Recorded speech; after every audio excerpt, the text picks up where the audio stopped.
Hi, it's Maria from Still Dreaming Homestead. I just finished reading the second half of chapter 10, and I think I've got my camera where I can read a whole chapter now. So let's read chapter 11, Terror in the Tunnel.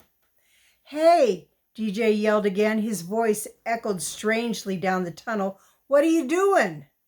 There was no answer, but DJ felt the vibrations of the knife on the rope continue at a faster pace. Stop!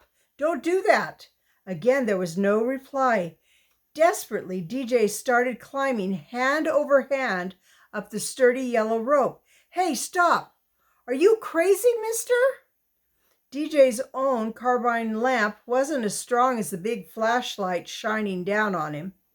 The two lights made dual shadows that leapt from the wet walls to the shored-up ceiling, to the man crouching above the pit. The knife flashed back and forth, faster and faster. Oh, Lord, please, I need help. It was barely a moan, but it was a prayer from the deepest part of the boy's being. Still puffing and pulling himself up hand over hand on the yellow rope, DJ's lips moved as his mind raced.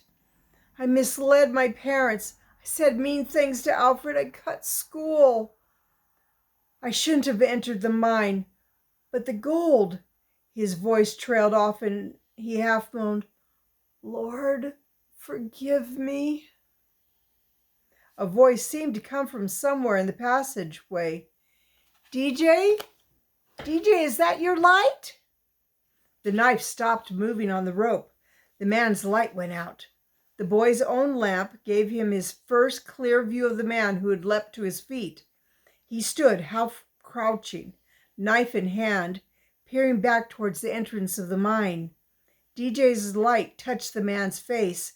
For the first time, the boy had a glimpse of the unshaven man, gaunt and thin, wearing an old shapeless, sweat-stained hat. Ora Octavius. The strange recluse DJ had met at Grandpa Dylan's place began running back towards the mine's entrance, where the voice had called DJ's name. DJ yelled, Look out! There's a man in here with a knife! The distant voice came again, echoing before it faded into the tunnel. What? DJ didn't recognize the voice. It was distorted by the narrow, echoing chambers before it vanished in the depths of the mountain. I said, look out! There's someone else! He didn't finish before the distant voice called again. DJ, I know you're in here. Why'd you turn your light off? You playing games with me?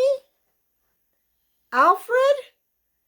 DJ puffed, nearing the top of the pit in a frantic climb for safety. No, I'm not, Alfred. Turn your light back on. DJ's carbine lamp showed the yellow rope inches above his head. The yellow strands were snapping faster and faster as his weight and the furious motions completed the work began by the knife. Oh, no, please. He clutched the rope under his left armpit and wildly thrust his right hand above the lip of the pit. He grabbed blindly for the rails he remembered that were there. His gloved forefingers, so that's the beginning part of his fingers, touched near the rail, but DJ couldn't get a good grip.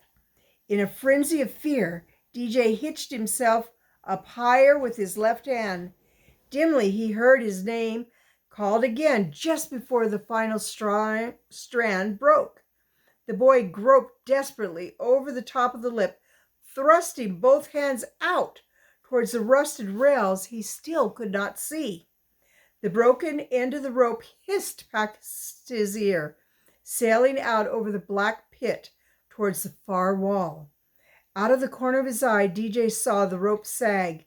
He heard it fall past him and plop into the water at the bottom of the pit. The gloved fingers of both hands were clutching the rails. The lip of the pit was cutting cruelly through DJ's heavy coat sleeves, but he didn't care. He dug his boot toes into the sheer face of the precipice and shoved. A second later, he threw his right leg over the ledge. Pulling mightily with both hands against the rail, DJ hoisted himself to safety. He rolled across the rails, ignoring the pain, until he struck the far wet wall of the slope away from the pit. His heavy boot kicked against the support beam. It creaked a moment. DJ's hard hat with the Histling carbine lamp had been knocked off while crossing the rail.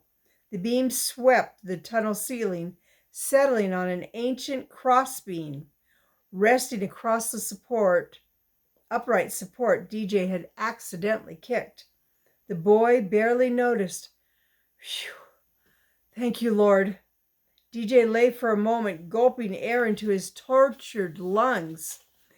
He felt like an empty paper sack that someone had just blown up and popped. DJ? The voice was closer now. What's going on? I can see the reflection of your light. Suddenly, a terrible realization struck DJ. Look out, he called. There's someone in here with a knife. He's turned off his light and he's coming at you in the darkness. DJ shoved himself up on one elbow. He swung his feet in a wide circle to bring them under him so that he could stand. His right boot struck the ancient upright timber.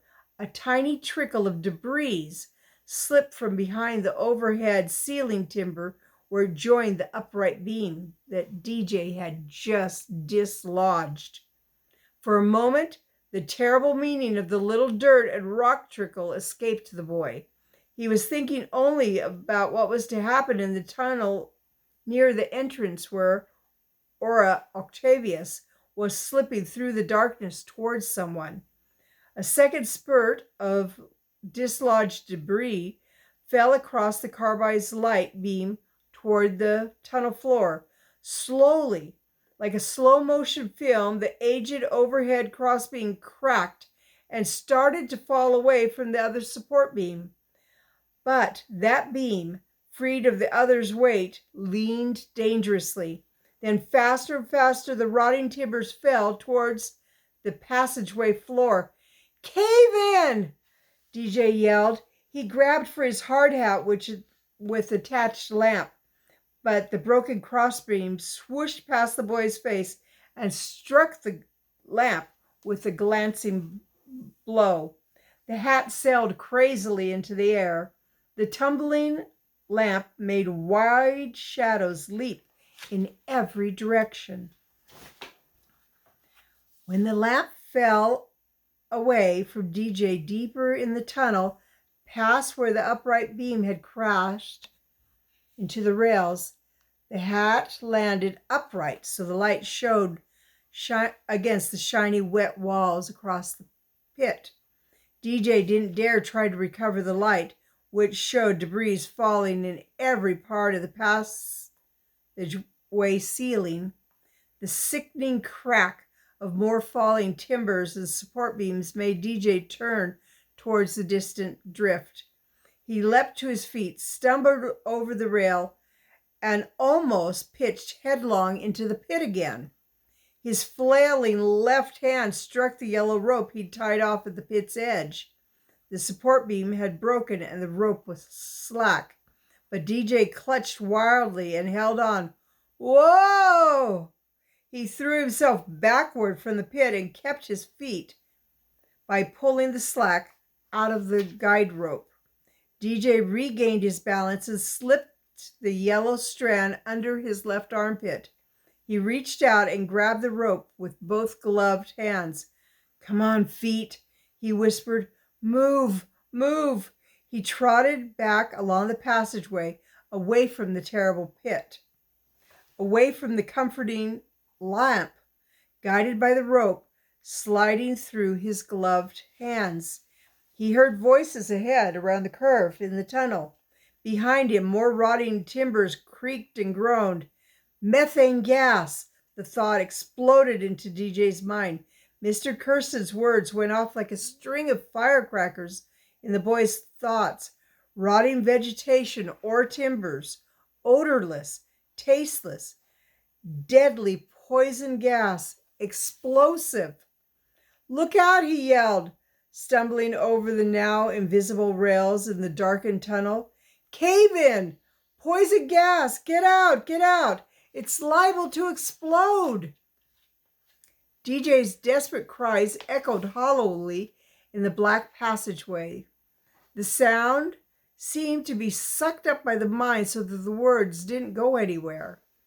Only the comfort of the rope running through his gloved hands and under his armpit gave DJ any hope. He stumbled and fell to his knees, but the rope stayed under his arm. He recovered his balance, gripped the unseen rope again, and staggered on towards the invisible safety of the tunnel's entrance somewhere ahead of him. DJ seemed to be getting farther away from the sound of the falling timbers and cascading debris behind him. But the boy didn't slow or check to make sure. He panted through the darkness towards the light and safety. But it didn't seem to come any closer. From the darkness, words came through. DJ, I can see you coming now. I can just make you out with my light. But why don't you answer me? Why don't you turn on your light? DJ didn't dare stop running. He yelled through the blackness, I'm back here, deep in the mine. Look out! DJ didn't finish the sentence. If that wasn't Alfred calling him, who could it be? Of course. The words escaped DJ's lips as he puffed through the blackness of the passageway, guided by the rope. Of course. Now it makes sense. The other day, before finding the gold, he and Alfred had seen someone following them. Later, sure they'd given him the slip, the boys had been fired on by the bolt. Today, DJ had seen someone following him again, and against all logic, someone had come close enough to fire 2 bolts at him. That's how there were 2 people, DJ thought, his lungs burning from the fury of his running, one far behind both times, one closer both times. And they had to be Aura Octavius and Nails Abbast. The man had been closer. He fired the bolts. He tried to cut DJ's rope. Nails had come along later, oblivious to the terrible danger he now shared with DJ. DJ thought he could see a faint hint of light as he rounded the curve of the tunnel, still guided by the rope. Nails, look out! He's got a... His shout was broken off by a startled cry just ahead. Hey, you're not DJ! The surprised words past DJ, bounced off the underground passageway walls, and vanished into the blackness under the mountain behind him. Nails! Watch out! Run! Hey! Nails' voice came again. What are you doing with that knife? DJ heard heavy footsteps echoing along the tunnel. He knew Nails was running back towards the tunnel opening, his 2 big boots clomping noisily. At the same time, DJ saw the faint light lessen as Nails raced for safety. DJ stumbled on, guided by the rope, rounding a final curve in the drift. Thank God. The light at the tunnel entrance burst upon DJ's eyes like a glorious sunrise. 2 silhouettes were moving through the passageway, one right behind the other. DJ was so tired and panting so hard he didn't think he could even make it to the entrance. But the domino effect of the falling and breaking timbers deep within the mine gave him one final burst of energy. He dropped the rope and charged, head low, down the last few feet of the tunnel towards the opening and daylight. DJ was blinded by the contrast of light from the outside and darkness of the mine, but he could see well enough to realize what was happening. Have you ever been in the dark and went out in the light and just couldn't see for a little while? It was too bright. Or maybe you'd been sleeping and somebody came in and turned on the light in your room and you had to shield your eyes because you it was too bright. You couldn't see at first. That's what happened to DJ. Nails had reached the mine's opening and rushed outside. There he was, trapped against the dense undergrowth. Nails was facing the mine entrance, backing away, his hands held protectively in front of him. Orca Octavius was half crouched, breathing hard, advancing purposefully towards Nails, who backed into a downed log and couldn't retreat anymore. There were voices, but DJ didn't pay any attention. He hurled himself from the mine's entrance and dove headfirst towards the back of the man's knees. DJ's right shoulder hit solidly against Orca's left knee. The man went down hard. DJ saw something bright and shiny fly from the man's hand. It landed in the brush behind the downed log. Nails had tripped and fallen. DJ leapt to his feet, ignoring Orca Octavius, who had not moved from DJ's flying block. "You okay, Nails?" DJ asked, bending over the fallen town bully. "I thought it was you." Nails' voice was a croak. "I was splitting wood this morning when I saw you and followed, but I didn't know he..." "It's okay," DJ said softly. "Talk later. Help me tie him up." DJ saw Nails' eyes open wide at the sight of something behind him.